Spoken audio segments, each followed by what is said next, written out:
ये दुनिया जिसमें आज हम और आप रहते हैं, क्या आपने कभी ये जानने की कोशिश की है ये कैसे वजूद में आई? अगर नहीं तो हमारी इस द यूनिवर्स सीरीज को देखते रहें और बने रहें हमारे साथ इस वीडियो के आखिर तक।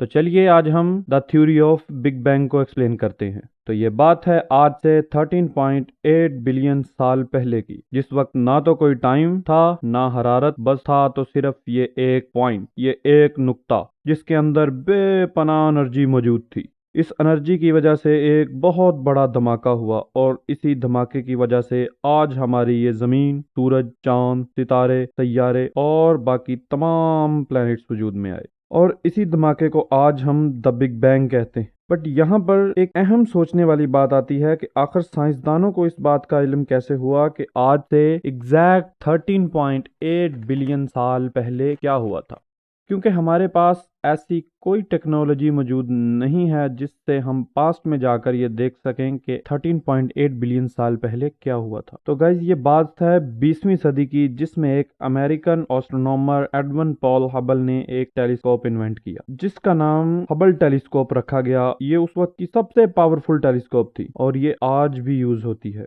हबल ने अपने इसी टेलीस्कोप की मदद से सितारों पर रिसर्च शुरू कर दी और इसी दौरान इसने ये नोट किया कि सितारे हमसे दूर हो रहे हैं। ये हमसे ही नहीं बल्कि ये एक दूसरे से भी दूर हो रहे हैं। इसका ये मानना था कि हम टाइम में रिवर्स यानी पीछे जाएं तो ये सितारे एक दूसरे के करीब थे। मतलब आज अगर ये इस पोजीशन पर हैं तो कल ये इस पोजीशन पर थे, इससे पहले ये इस पोजीशन थे, और पास्ट में चलते चलते एक ऐसी पोजीशन आएगी कि ये तमाम सितारे एक ही जगह जाकर मिल जाएंगे। बट गाइज यहाँ पर एक और सवाल उठता है कि हबल को ये कैसे पता चला कि सितारे हमसे दूर हो रहे हैं?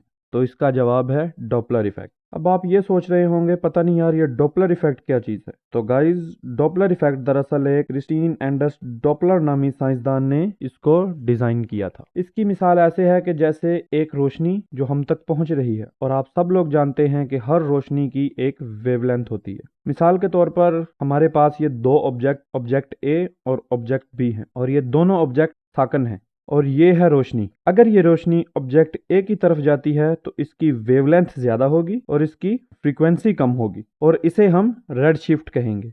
और इसी तरह दूसरी तरफ यही रोशनी ऑब्जेक्ट अगर ए की तरफ जा रही है तो ऑब्जेक्ट बी से दूर हो रही है।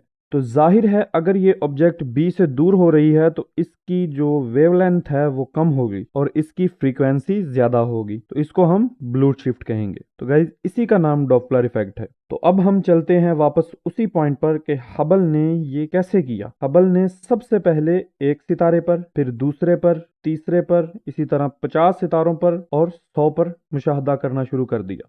इसके मुताबिक अगर हम टाइम में रिवर्स जाते हैं तो सितारे, सूरज और तमाम प्लैनेट्स और बाकी तमाम चीजें एक ही जगह पर मौजूद थीं। और अगर हम इस तमाम टाइम को लाइट की स्पीड के मद्देनजर रखते हुए मैथमेटिक कैलकुलेशन करते हैं तो इससे यह पता चलता है कि आज से 13.8 बिलियन साल पहले तमाम चीजें एक ही जगह पर मौजूद थीं।